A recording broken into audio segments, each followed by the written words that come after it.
Mga boss, magandang tanghali ha. Alanganin yung oras ang kain ni Mandirigma ngayon gawa ng sobrang busy talaga sa trabaho. Marami tayong asikaso. Ayan. So, loaded ngayon, okay.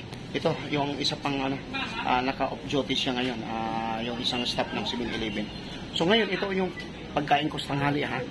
So, sobrang busy, napaka-busy kasi ni Mandirigma. Kaya nga, yung oras ng tanghalian ko ay alanganin talaga. Okay. Sige ate, dyan ka lang ate. Meron akong kasabay dito ngayon si ate. Okay. Yan mga boss ha. So, update ko lang no. Dito, nandito pa rin ako sa Divine Mercy, Marilao. Gawa ng, hindi pa tapos yung transaction ko ha. Yan.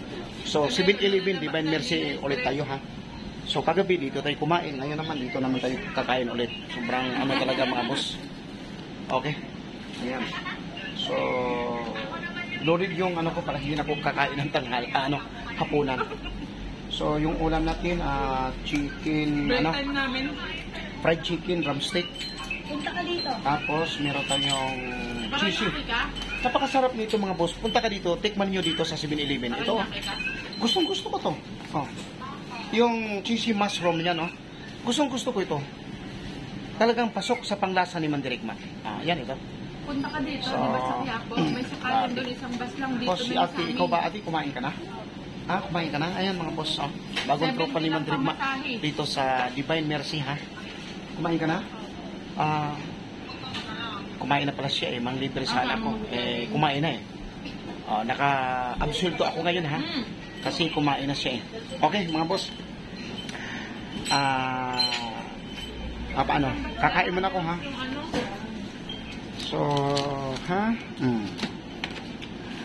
Yan, loaded na ako ngayon sa mga talagang ang uwi ko mamaya pa ang uwi ko kasi sobrang dami kong ginagawa dito. Alam naman ninyo ang hanap buhay natin, mga boss. Okay.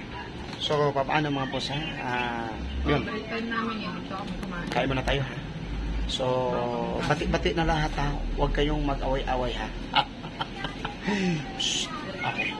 Divine Mercy, ha. Istambay lang ako dito at kumakain 7-Eleven. Okay, thank you. At bye-bye muna.